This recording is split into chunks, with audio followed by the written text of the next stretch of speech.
Naghahanap ka ba ng negosyo na maaari mong umpisahan ngayong 2025 and beyond? Alam naman po natin na sa init ng panahon, sa sobrang sikip ng traffic at iba pang mga, alam nyo na, mga inconveniences no, sa daan, ay talaga namang niyayakap na po ng marami nating kababayan ang mga negosyong may kinalaman sa ride-sharing application katulad ng Grab, katulad po ng Joyride, Angkas, at marami pang iba.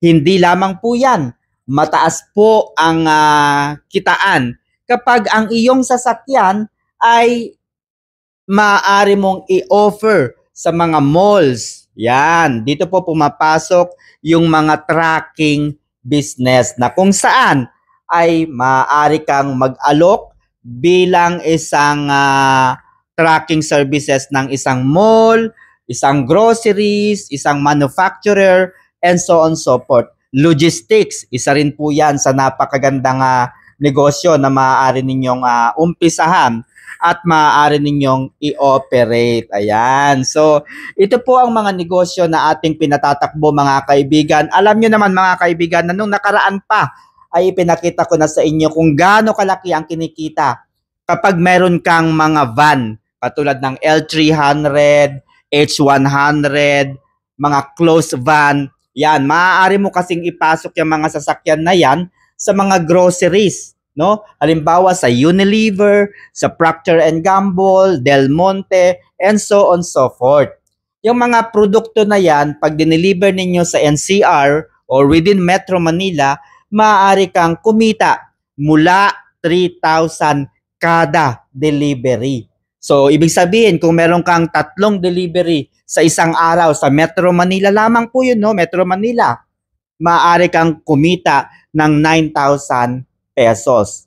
Kung sa probinsya, maaaring mas malaki po yung rate, no? Maaari kang kumita mula 4,000, 5,500 hanggang 28,000 kung magde-deliver ka ng mga produkto sa iba't ibang probinsya, no? Magdadala ka ng mga groceries sa Gaisano Mall, sa Davao, sa Sorsogon at marami pang iba. Sa isang araw lamang po yun mga kaibigan. Maaari kang kumita o ang sasakyan mo o ang van mo ng hanggang 28 to 30,000 pesos. Isang biyahe lamang po yan. Yan. So marami pong mga kumpanya ngayon ang sa halip bumili po ng sarili nilang sasakyan pang hatid doon sa kanilang mga produkto ay talaga naman kumukuha na lamang po sila ng third party na mga logistics no o tracking business para hindi na po kumbaga sakit pa ng ulo yung pagmamanage ng mga driver, gasolina and so on so forth.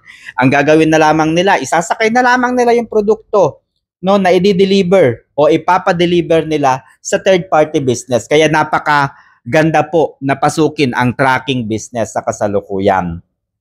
Ayan, kung personal naman ang hanap mo, kagaya po ng inyong nakikita, ito po yung MG Cars, yung bagong modelo po ng MG na electric vehicle. Ayan, so dahil isinusulong nga po ng ating pamahalaan ang mga electric vehicles, ay talaga naman pong niyayakap po ngayon ng mga Pilipino yung mga ganitong sasakyan. Dahil una, siyempre, hindi po polluted, no? Hindi po nakapagbibigay ito ng pollution sa ating bansa. Kaya naman katuwang po ang gobyerno, ang Department of Energy, they are promoting electric vehicles. Ayan. So sooner or later, hindi naman siguro mape-phase out kaagad, pero doon tayo darating yung mape-phase out na lahat ng mga sasakyang pinatatakbo ng diesel, ng gas,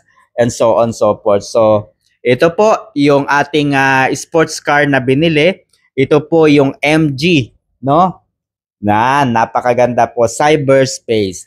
Okay? So name your cars na gusto mo. Walang problema. Maaari kitang i-refer sa pinagkukuhanan natin ng mga sasakyan. Ano ba yung negosyo na nais mong pasukin? Tracking business ba o logistics? Kagaya ng Transportify, ayan, Lalamove, and so on so forth. O kung hindi naman, ay Grab o InDrive. Okay? Ano ba yung mga sasakyan na gusto mo? Okay? Ito ba yung mga SUV? Innova. Yan, napakaganda po yung gawing negosyo, lalong-lalo na sa Grab sapagkat napakatipid po ng gas, no, ng Innova. Diesel po yan, pero meron po yan na talaga namang features na napakatipid po sa gasolina. Ayan, Innova. Siyempre, Avanza. Yan din po yung mga inire-recommend ko sa inyo para sa negosyong katulad po ng Grab. Okay? Ano pa? Vios. Ayan. Expander. Ito po yung mga sasakyan na meron tayo sa kasalukuyan. Okay? So, kapag nakabili na kayo mga kaibigan, kontakin nyo lamang po ako at ituturo ko sa inyo kung paano ko inirehistro sa Grab yung aking mga sasakyan. Kung paano ko ito inirehistro sa InDrive at sa Joyride. Ayan. So, tutulungan ko rin po kayo na magkaroon ng negosyo. Wala pong problema, pwede kong i-share sa inyo. Hindi po tayo doon kikita. Kumbaga, bibigyan ko lamang po kayo ng opportunity para magkaroon din naman ng negosyo. Sapagkat sa transport business po, hindi po tayo magkalaban. Magtutulungan po tayo sa dami po ng pasahero, sa dami po ng mga produkto. Imposible na magkakaroon tayo ng competition, no, 'di ba? So as long as you are registered, no, sa LTFRB, walang magiging problema. Okay? Kung wala ka namang sasakyan, meron kang record sa bangko, meron kang utang at hindi ka ma-approve. Ayan, meron din pong solution dyan ang inyong lingkod. Okay?